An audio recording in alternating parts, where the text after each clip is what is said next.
तो last class में हम लोगों ने वैदिक काल किया है और वैदिक काल के बाद की जो स्थिति है उसमें महाजनपद काल है। महाजनपद काल है, महाजनपद। तो महाजनपद काल को समझने के लिए थोड़ा समझना होगा, महाजनपद काल को समझने के लिए थोड़ा वैदिक काल का एक डेवलपमेंट समझना होगा। महाजनपद काल, और ये जो महाजनपद काल है इसी समय इसको बौद्ध काल भी कहते हैं,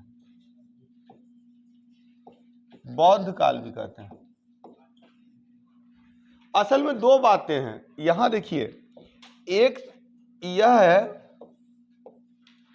महाजनपद काल में, एक यह कॉन्सेप्ट है राज्य निर्माण की प्रक्रिया है,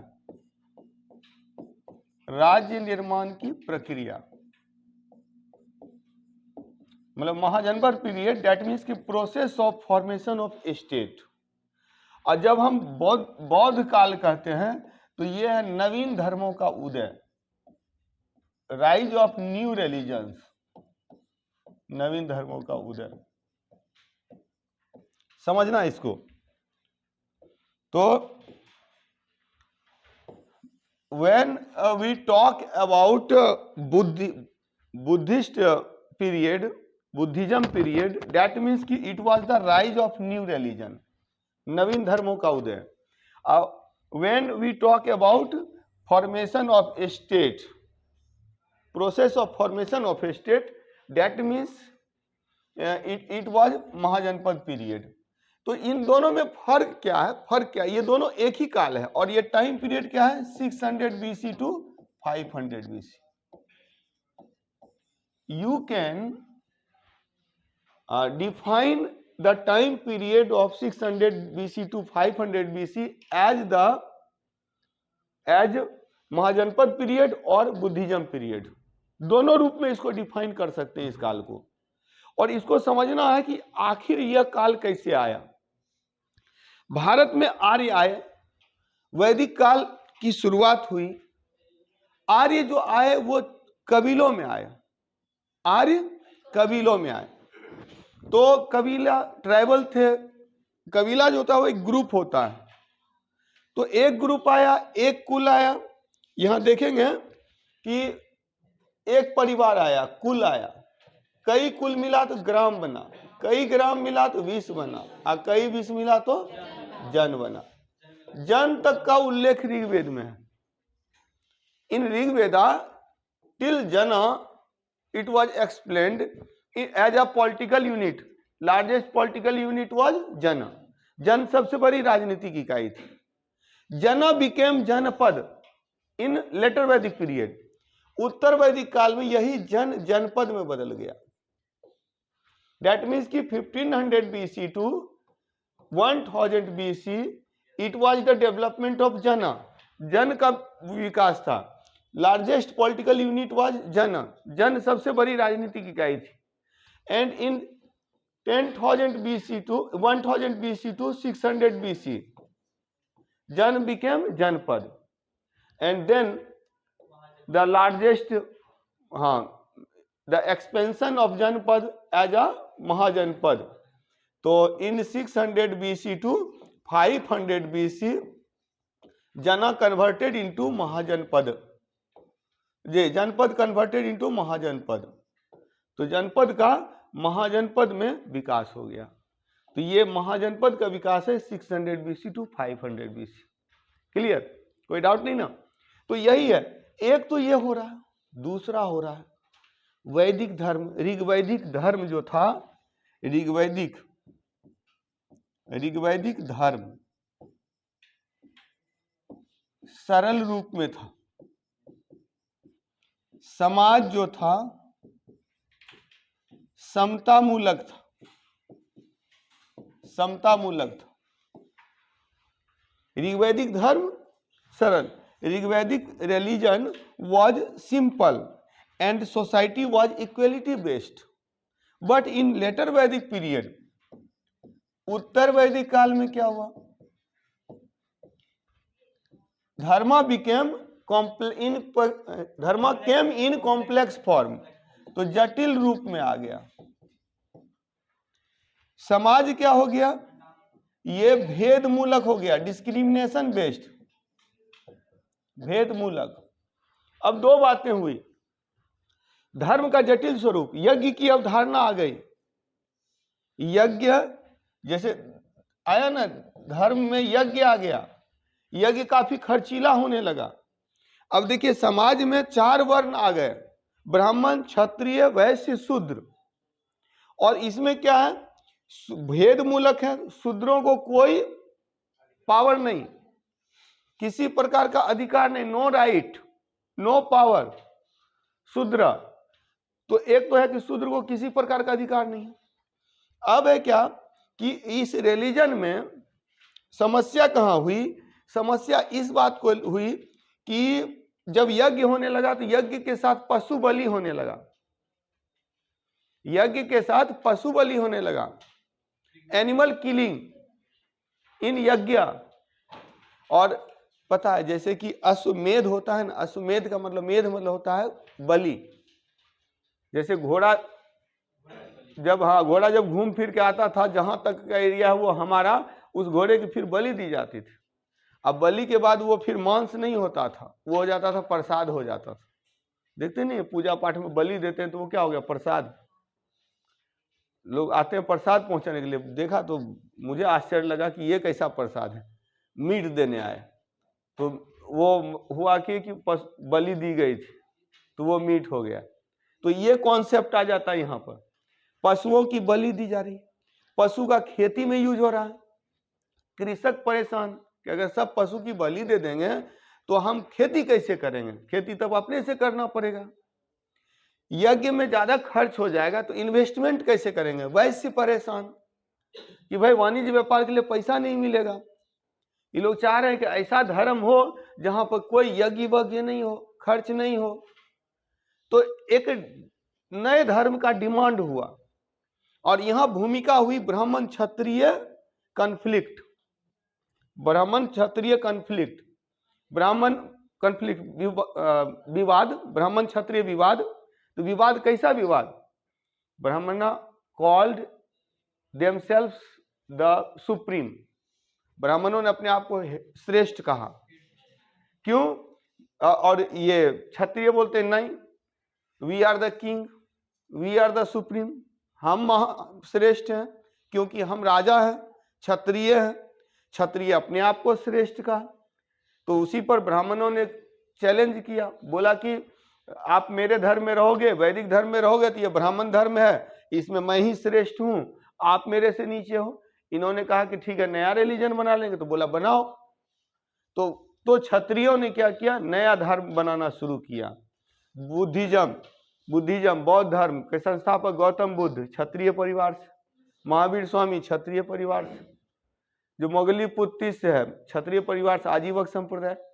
तो अब क्या हुआ, क्षत्रियों ने क्या किया, नया धर्म बनाना। तो यही होता है कि नवीन धर्म का उदय।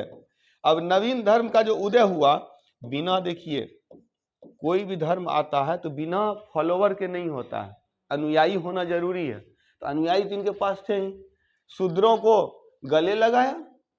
तो यहाँ तो ब्राह्मण धर्म में तो शूद्र भेद है, हाँ कौन, हाँ क्षत्रिय नहीं। यहाँ कॉन्सेप्ट ये है कि शूद्र क्या है, शूद्र को ब्राह्मण धर्म में क्या है, निचले दर्जे में रखा गया, यानी कि हाँ कोई अधिकार नहीं है। इवन कि शूद्र के 2 पार्ट हो गए, एक हो गए अनिर्वासित और एक निर्वासित। मतलब कुछ जो समाज में शामिल थे वो अनिर्वासित थे, जो कुछ को समाज के बाहर रखा गया, वो अस्पृश्य थे, अनटचेबल थे। वो समाज में आते थे तो उनको सूचना देनी पड़ती थी, वो डंडा पीटते हुए आते थे, वो कि सब साइड हो जाओ, उसका छाया भी पड़ेगा तो फिर दूषित हो जाएगा। यहाँ उनको भी गले लगा रहे हैं। जैसे गौतम बुद्ध ने क्या किया कि सबको, जो निचली जाति के लोग हैं उनको भी शामिल किया बुद्धिज्म में, समान दर्जा दिया। तो ऐसे में क्या हुआ, शूद्र को लगा कि बहुत अच्छा धर्म है, वैश्य को खर्च नहीं करना पड़ रहा है तो उनके लिए भी बहुत अच्छा धर्म है। तो क्षत्रियों ने शुरू किया, वैश्य और शूद्रों ने समर्थन किया, स्वाभाविक सी बात है। क्या हुआ? ये धर्म राइज किया। In this period in 600 BC to 500 BC there were 62 religious school, लगभग 62 धार्मिक संप्रदाय थे। इस काल में 62 धार्मिक संप्रदायों की चर्चा पुस्तकों में मिलती है, और इन्हीं में सबसे पॉपुलर हुआ, most popular were Buddhism and Jainism. बौद्ध धर्म और जैन धर्म सबसे पॉपुलर हुए। और उसके अलावा बौद्ध धर्म और जैन धर्म के अलावा एक किसी की चर्चा आती है तो वो आजीवक की चर्चा आती है। आजीवक, क्लियर? आजीवक की चर्चा आती है, समझ में आ रहा है? 62 रिलीजियस स्कूल, 62 धार्मिक संप्रदाय, 62 धार्मिक संप्रदाय हो गए। यही नवीन धर्मों का जो उदय हुआ ना, अनेक धर्मों का उदय, तो इसी में 62 धार्मिक संप्रदाय हो जाते हैं। समझ में आ गया?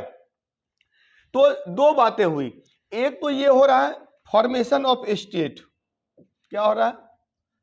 फॉर्मेशन ऑफ स्टेट, राज्य निर्माण की प्रक्रिया, राज्य निर्माण की प्रक्रिया, formation of, process of formation of state, यानी कुल बिकेम जन, जन बिकेम जनपद, एंड जनपद बिकेम महाजनपद।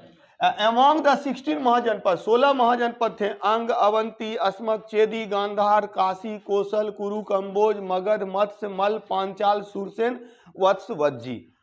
ये जो 16 महाजनपद थे, अमॉन्ग दीज 16 महाजनपद आज Magadh became the state. Magadh was the first state. Magadh पहला राज्य बना 16 महाजनपदों में। क्लियर? दिमाग में है ना?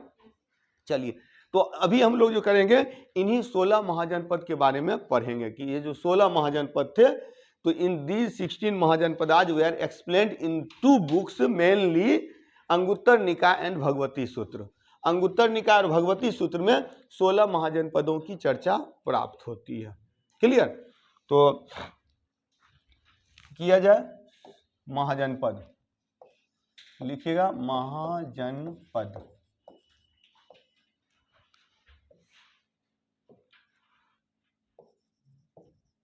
महाजनपद, पहला पॉइंट तो यही है, 600 BC टू 500 BC, 600 से 500 BC के मध्य, 600 BC to 500 BC there were 16 mahajanapada, 16 महाजनपद थे, 16 महाजनपद थे, देयर वेयर 16 महाजनपदा। क्लियर? दिमाग में बैठा? क्या कुछ क्वेश्चन है? तो 600 से 500 ईसा पूर्व के मध्य 16 महाजनपद थे, 16 महाजनपद थे। लगभग सभी पुस्तक में इनकी चर्चा है, लेकिन जिस 16 महाजनपद को अभी हम पढ़ेंगे वो मेनली अंगुत्तर निकाय का है, अंगुत्तर निकाय का है। हालांकि भगवती सूत्र में इन्हीं 16 में से 2 भिन्न है। जो बताए ना कि भारत के बाहर, अंगुत्तर निकाय में 2 भारत के बाहर भी है, गांधार और कंबोज, लेकिन भगवती सूत्र में वो दोनों जो है वो भारत के अंदर ही है। ठीक है, वो दोनों भारत के अंदर ही है, एक मलय है और एक बंग है। तो मलय बंग, उसी को फिर महावस्तु में भी 16 महाजनपद की चर्चा है, लेकिन उसमें फिर 2 चेंज हो जाता है। क्या? देखिए, सूत्र मैंने क्या कहा, अंगुत्तर निकाय और भगवती सूत्र। ये देखिए, महाजनपद की थोड़ी बहुत चर्चा लगभग सब किताब में है, लेकिन जिस 16 महाजनपद की चर्चा कर रहे हैं वो स्पेशली अंगुत्तर निकाय और भगवती सूत्र में है। बौद्ध बुक अंगुत्तर निकाय, जैन बुक भगवती सूत्र, इसी में मिलती है। सुत्त पिटक का एक्चुअली 5 भाग है। अगर ऐसे पूछे ना कहाँ चर्चा मिलती है, तो सुत्त पिटक में मिलती है, विनय पिटक में नहीं मिलती है। विनय पिटक में क्या है, संघ का नियम है। अभी बुद्धिज्म पढ़ेंगे ना, बौद्ध धर्म, तब वहां पढ़ेंगे। अब याद रखिएगा कि 16 महाजनपद की चर्चा कहाँ मिलती है, तो एक अंगुत्तर निकाय, अंगुत्तर निकाय ये क्या है, बौद्ध ग्रंथ है, बौद्ध ग्रंथ अंगुत्तर निकाय में इसकी चर्चा मिलती है, और दूसरी चर्चा कहाँ मिलती है? भगवती सूत्र। भगवती सूत्र ये जैन ग्रंथ भगवती सूत्र में 16 महाजनपद की चर्चा प्राप्त होती है। 16 महाजनपद को याद करने के लिए एक फॉर्मूला मैं बताता हूं, A3CGK4 M3PSV2। एक्चुअली ये एक नोट्स में मैंने पढ़ा था, मणिकांत सिंह सर जो दिल्ली वाले हैं ना, तो हाँ उन्हीं के नोट्स में ये मैंने पढ़ा था ये फॉर्मूला, तो उसी समय से याद हो गया। A3CGK4 M3PSV2। मैं जब दिल्ली में था तो वो हेमंत झा सर से मैंने क्लास किया था, जो अभी ALS में पढ़ाते हैं, और दूसरा जो है सो नोट्स पढ़ा था मणिकांत सर का, और दोनों उस समय के अपने टॉप टीचर थे हिस्ट्री के। अब मैंने क्या किया, दोनों को मिला दिया। तो मैं जब भी पढ़ाता हूं तो दोनों को कंबाइन करके जो स्ट्रक्चर फॉर्म में पढ़ाने का तरीका है वो हेमंत झा सर का है, और नोट्स लिखाने की जो परंपरा रही है वो मणिकांत सर की रही। तो दोनों को कंबाइन कर दिया तो इतिहास थोड़ा सा आसान हो गया, इतिहास पढ़ने में लोगों को थोड़ा मजा आने लगा। अदरवाइज बोला जाता है इतिहास भूगोल दोनों बेवफा, रात में पढ़िए सुबह सफा। तो हिस्ट्री से लोगों को डर भी लगता है, लेकिन मुझे नहीं लगता कि मेरे स्टूडेंट को डर लगेगा। हाँ, रेगुलर अगर शुरू से क्लास कीजिएगा किसी प्रकार की दिक्कत नहीं होगी। हाँ, बीच में थोड़ा सा प्रॉब्लम होता है, इसीलिए हर क्लास का अपना इंपॉर्टेंस है। हर क्लास में ढेर सारी चीज़ें छूट जाती हैं। मुझे फालतू में जो बकवास करने की आदत नहीं है। मैं चाहता हूँ, कोशिश करता हूँ कि कम समय में ज़्यादा से ज़्यादा चीज़ें आप लोगों को मिले, तो वही है। तो A3CGK4 M3PSV2 ये फॉर्मूला याद रखिएगा। A3 अंगावंती अस्मक हो गया, C से चेदी हो गया, G से गांधार, K4 काशी कौशल कुरु कंबोज, M3 मगध मत्स्य मल्ल, P से पांचाल, S से सूरसेन, V2 वत्स वज्जी। हो गया 16 महाजनपद। 16 महाजनपद याद रहेगा। तो थोड़ा सा हम लोग 16 महाजनपद को देख लेते हैं। 16 महाजनपद, 16 महाजनपद दिमाग बैठा लीजिए। यहाँ क्या होता है कि 16 महाजनपद से क्वेश्चन आता है किस तरह से। एक तो आएगा कि ये महाजनपद किस क्षेत्र में है, दूसरा इसकी राजधानी क्या है, इनसे रिलेटेड कुछ रूलर्स हैं, कुछ शासक हैं, वो आपके लिए इंपॉर्टेंट है, तो उन सब के संदर्भ में देखेंगे। अब बाकी जो मैं प्रैक्टिस करवाता हूँ वो प्रैक्टिस आपके ज़्यादा काम आएगा। दूसरी बात याद रखिएगा कि जो पिछले क्लास पे फिर 36 क्वेश्चन बन गया है, तो वो 36 क्वेश्चन का की प्रैक्टिस जो है वो क्लास के लास्ट में अभी तुरंत करवा दी जाएगी। मैं निकलूंगा, आप लोगों को क्वेश्चन मिल जाएगा, ठीक है। चलिए, तो 16 महाजनपद, 16 महाजनपद, 16 महाजनपद में लिखिएगा। देखिए A3, पहले तो दिमाग में बैठाते हैं कि 16 क्या है। एक सिंपल क्वेश्चन आएगा, which one of the following is not included in 16 महाजनपद। तो 16 महाजनपद में कौन शामिल नहीं है, एक क्वेश्चन सिंपल। तो उसके लिए याद करना जरूरी है। अंग अवंती अस्मक, अंग अवंती अस्मक, C से चेदी, G से गांधार, K4 काशी कौशल कुरु कंबोज। ऐसे मुंह पर बैठाइए, काशी कौशल कुरु कंबोज, काशी कौशल कुरु कंबोज।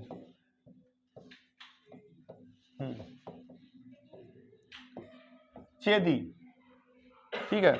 अंग अवंती अस्मक, C से चेदी, G से गांधार, काशी कौशल कुरु कंबोज,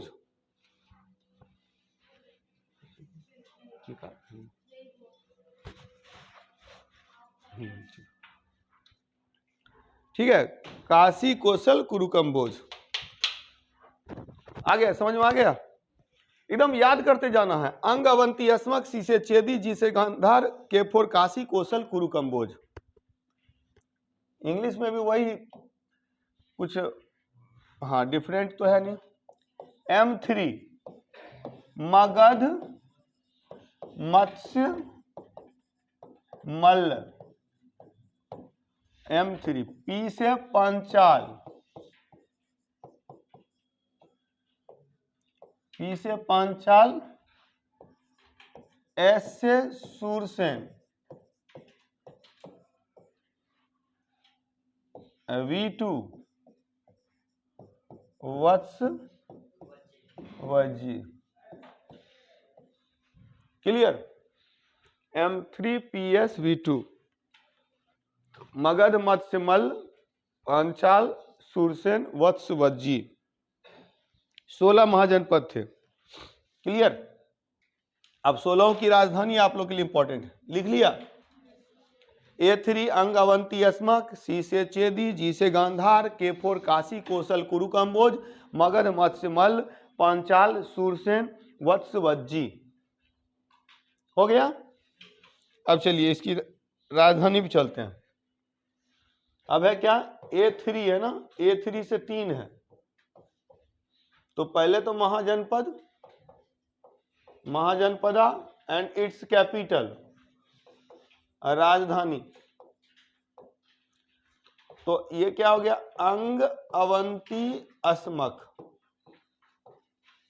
3 है, अंग अवंती अस्मक। अंग की राजधानी है चंपा, चंपा नदी के किनारे चंपा नगरी थी, चंपा। अवंती की 2 राजधानियां, उत्तरी अवंती का उज्जैनी है और दक्षिणी का माहिष्मती, माहिष्मती बाहुबली वाला।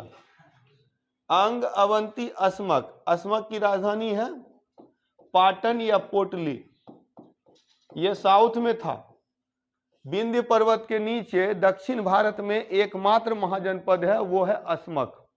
Only one mahajanapada was found in the South India that was Asmaka.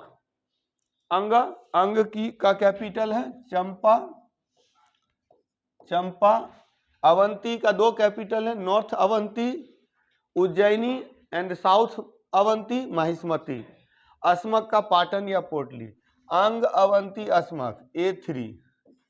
C से हो गया चेदी, चेदी की राजधानी थी सुक्तिमती या शक्तिमती, सुक्तिमती या शक्तिमती दिया रहता है, Shaktimati,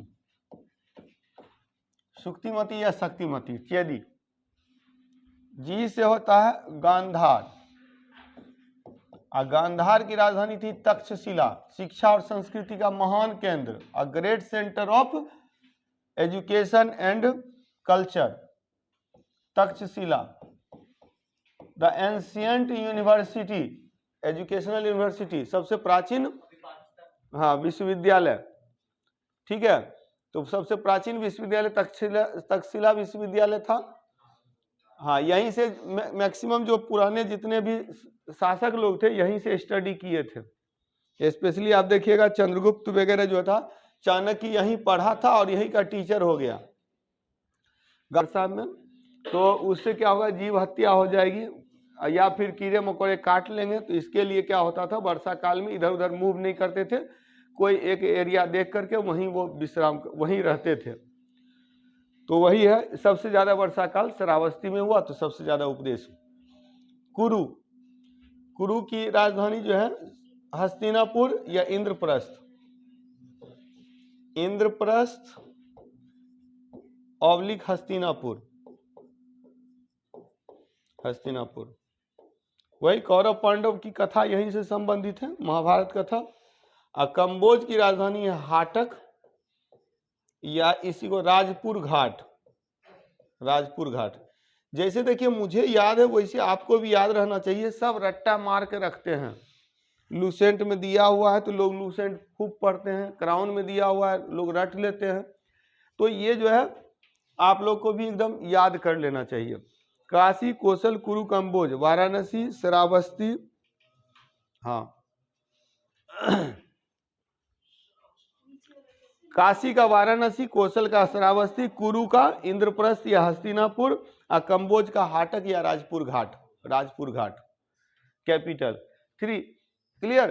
A3 CG K4, A3 हो गया अंग अवंती अस्मक, C से चेदी, G से गांधार, K4 काशी कौशल कुरु कंबोज। याद हो गया? आगे देखिए, आगे बढ़े। M3 मगध, मत्स्य, मल्ल। मगध, मत्स्य, मल्ल। मगध की राजधानी राजगिरी, राजगिरी या इसी को गिरिब्रज भी बोलते हैं। 5 पहाड़ियों से घिरा हुआ क्षेत्र राजगिरी, ये जो राजगीर है अपना। मत्स्य की राजधानी विराटनगर, विराटनगर। और मल्ल की राजधानी कुशीनारा या पावा।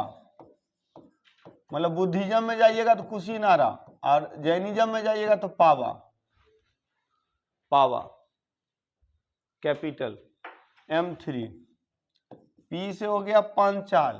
पंचाल की भी 2 राजधानियां हैं, उत्तरी पंचाल अहिच्छत्र,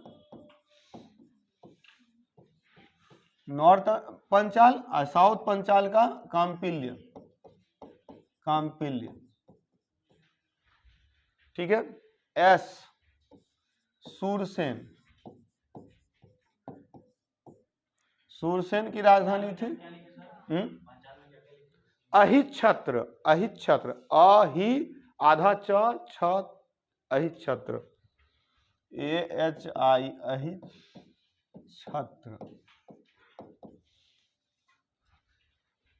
ठीक है। सूरसेन की राजधानी है मथुरा, मथुरा। अब है V2।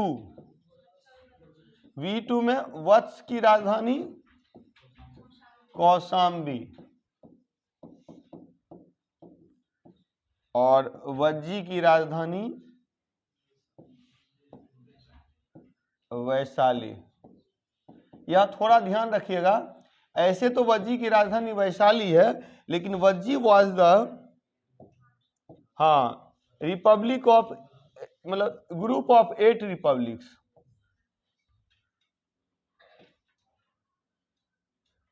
तो 1 2 3 4 5 6 7 8 रिपब्लिक, 8 मतलब कि गणराज्यों का संघ था, 8 गणराज्यों का संघ,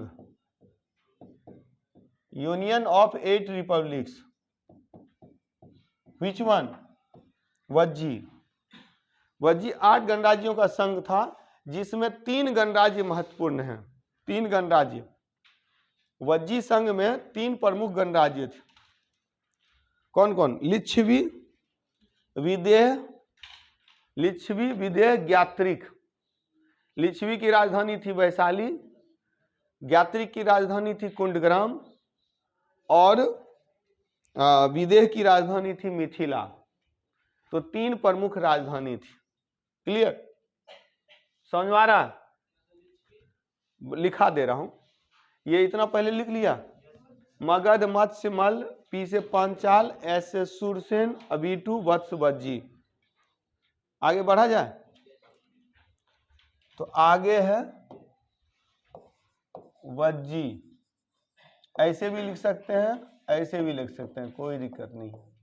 वज्जी, तो वज्जी में 3 प्रमुख राज्य था, विदेह,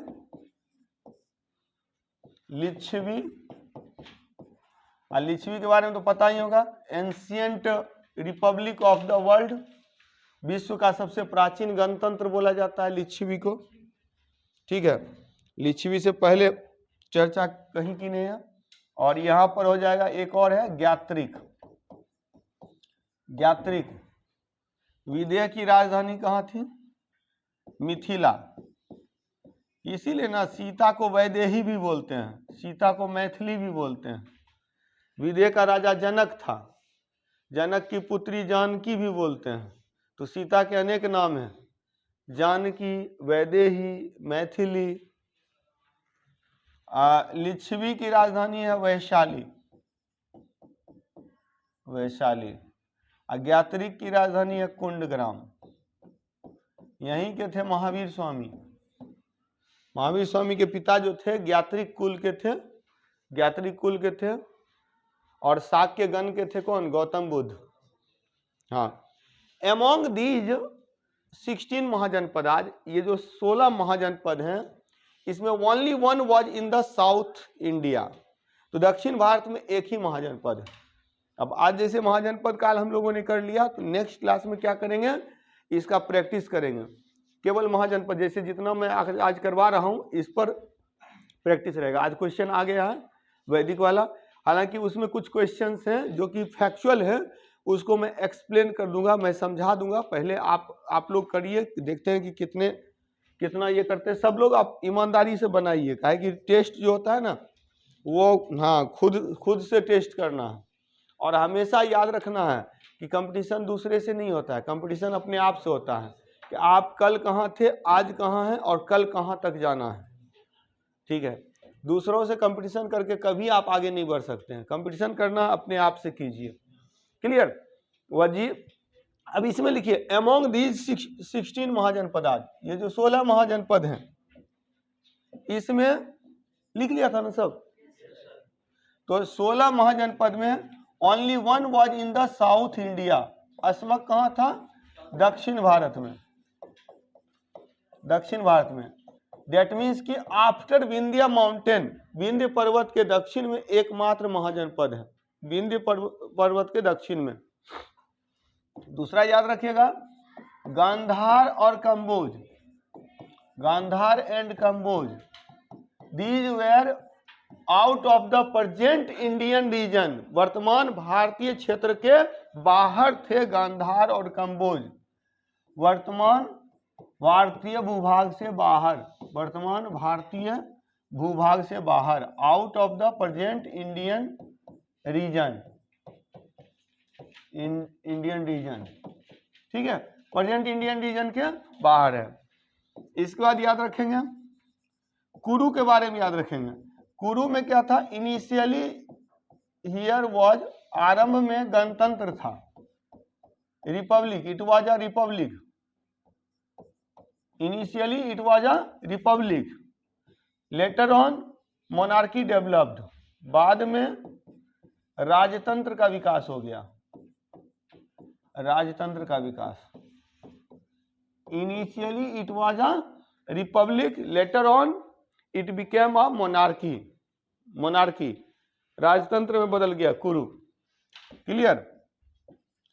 और Malla and Vajji were the republic, Malla और वज्जी जो थे वो गणतंत्र थे, गणतंत्र थे। क्लियर? आ रहा है समझ में? ठीक है।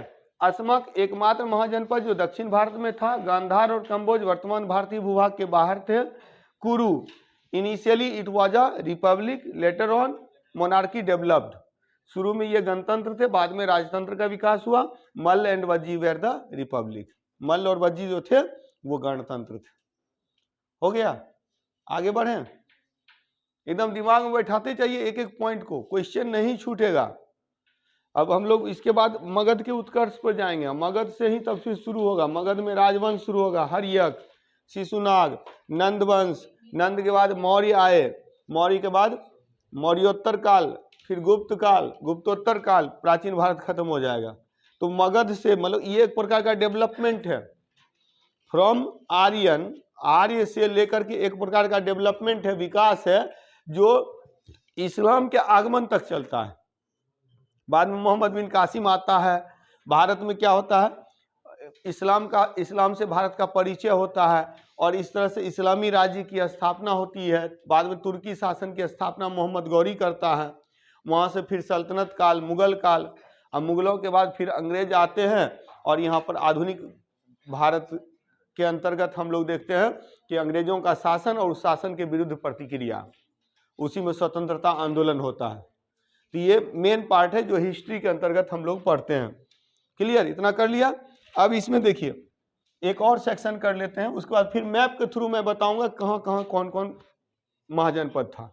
मैप में पूरी तरह से दिमाग में बैठा लेना। एक चीज याद रखिएगा, महाजनपदा एंड किंग, महाजनपद और इससे रिलेटेड राजा कौन कौन है। अंग का जो राजा था ब्रह्मदत्त था, अंग का राजा था ब्रह्मदत्त, इसको अजातशत्रु, बिंबिसार और अजातशत्रु दोनों ने पराजित किया। He was defeated by both Bimbisara and Ajatashatru. तो Brahmadatta was the king of अंग, अंग महाजनपद का राजा था। अवंती का राजा था प्रद्योत। प्रद्योत, इसी के इलाज के लिए बिंबिसार ने अपने चिकित्सक डॉक्टर जीवक को भेजा था। Jivaka was sent to Pradyota. He was suffering from jaundice, पीलिया रोग से ग्रसित था, तो इसके इलाज के लिए टू क्योर जीवक वॉज सेंट, तो जीवक को भेजा गया बाय बिंबिसार। बिंबिसार ने जीवक को भेजा था। अंग अवंती, अस्मक में उतना इंपॉर्टेंट नहीं है। चेदी गांधार, गांधार का राजा था पौष्कर सिरीन। गांधार का राजा है Pushkarasarin. Pushkarasarin, Pushkarasarin was the king of Gandhara. Kashi का राजा था अश्वसेन। अश्वसेन के ही पुत्र थे पार्श्वनाथ, जो जैन धर्म के 23वें तीर्थंकर थे। काशी अश्वसेन। कौशल का राजा था प्रसेनजीत। प्रसेनजीत, प्रसेनजीत की ही बहन थी महाकोशला, जिससे बिंबिसार का विवाह हुआ था, और बाद में प्रसेनजीत की ही पुत्री थी वजीरा, जिससे अजातशत्रु का विवाह हुआ था।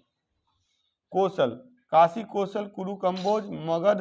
मगध, मगध में दो प्रमुख हो जाएगा, बिंबिसार, अजातशत्रु।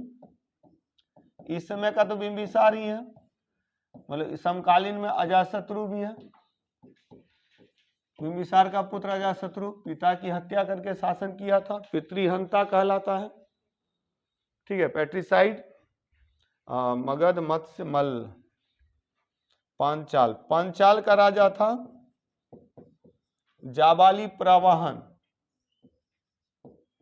जाबाली प्रवाहन, कहीं कहीं उल्टा भी लिखा रहता, प्रवाहन जाबाली, कंफ्यूज मत कीजिएगा। जाबाली प्रवाहन, ठीक है, जाबाली प्रवाहन। ये दार्शनिक राजा के रूप में जाना जाता है, दार्शनिक राजा के रूप में जाना जाता है जाबाली प्रवाहन। पंचाल। सूरसेन, वत्स, वज्जी। वत्स का राजा है उदयन। उदयन आपके इतिहास में तीन जगह मिलेगा। उदयन 3 जगह, एक अजातशत्रु का पुत्र उदयन है, जिसने पटना पाटलिपुत्र नगर की स्थापना की। एक उदयन वत्स का राजा है, एक उदयन जो है सो हम लोग देखेंगे संगम साहित्य में। संगम साहित्य में जब मणि मेखलई बुक में देखेंगे, शीतलई सतनार ने लिखा है, तो उसमें है एक राजा उदयन है, वत्स। और उसके बाद विदेह का राजा जनक है। विदेह का राजा जनक है। लिच्छवी का राजा चेटक है। लिच्छवी का राजा चेटक है। चेटक, ठीक है, ये याद रखिएगा। जनक, जाबाली प्रवाहन, जाबाली प्रवाहन। और एक है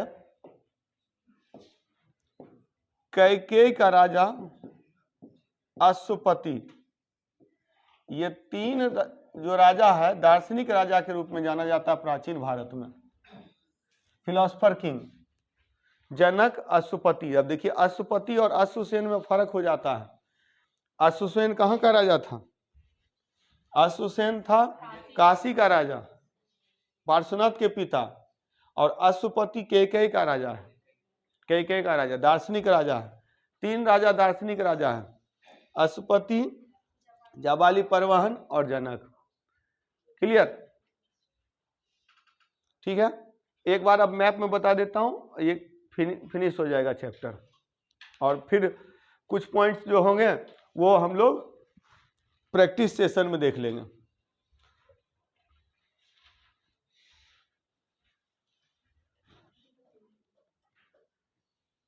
आगे बढ़ा जाए, लिख लिए ना? चलिए, तो अब मैप देख लेते हैं।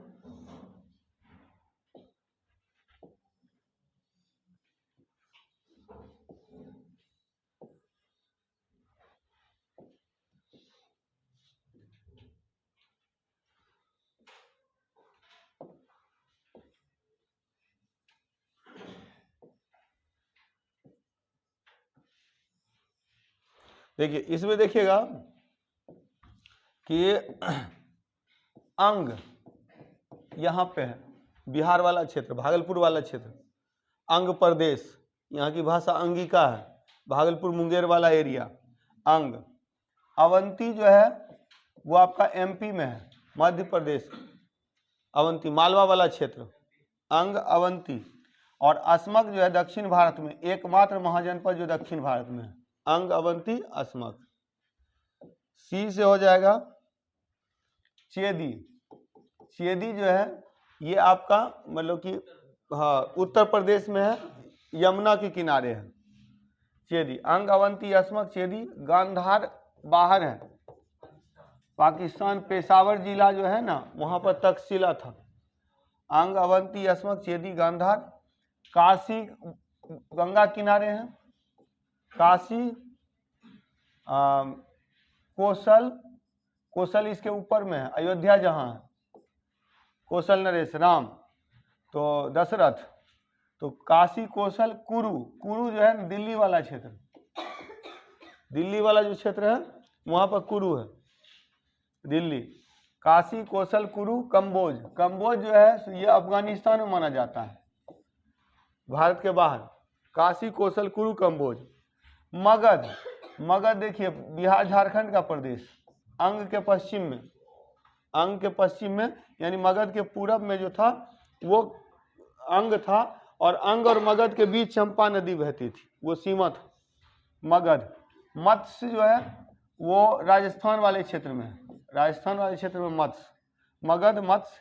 मल्ल, मल्ल बिहार यूपी वाले एरिया, बिहार यूपी का बॉर्डर वाला एरिया मल्ल, मगध मत्स्य मल्ल। पांचाल, पांचाल कुरु का पड़ोसी यूपी में था, पांचाल, पंचाली जहां द्रौपदी, तो पांचाल। सूरसेन, चेदी के पड़ोस में, ये भी यमुना नदी किनारे, सूरसेन। मथुरा, मथुरा जो थी इसकी राजधानी थी सूरसेन, मथुरा कृष्ण कथा से संबंधित है, कृष्ण कथा से संबंधित सूरसेन। वत्स जो है, वत्स ठीक संगम पे, गंगा यमुना के संगम पे वत्स है, वत्स जो है ना गंगा यमुना के संगम पे, मतलब कि इसको आप चेदी के साइड में ही करेंगे, चेदी थोड़ा हाँ इसी जगह पर मतलब कि था क्या चेदी, ये वत्स। वत्स की राजधानी कौशाम्बी, अभी का जो इलाहाबाद है ना वही इलाहाबाद, वत्स। और वत्स के बाद वज्जी, वज्जी तो बिहार का क्षेत्र है, उत्तरी बिहार, वज्जी में ही विदेश क्या ये आता है ना, मिथिला आता है, मिथिला आता है, फिर वैशाली भी, लिच्छी भी आ जाता है, तो लिच्छी भी, तो ये वज्जी। तो ये 16 महाजनपद थे, जिसमें दक्षिण भारत में एकमात्र है अस्मक जो विंध्य पर्वत के नीचे है। यही 16 महाजनपद है, इसको आप लोग करके रखेंगे और नेक्स्ट क्लास में फिर इसकी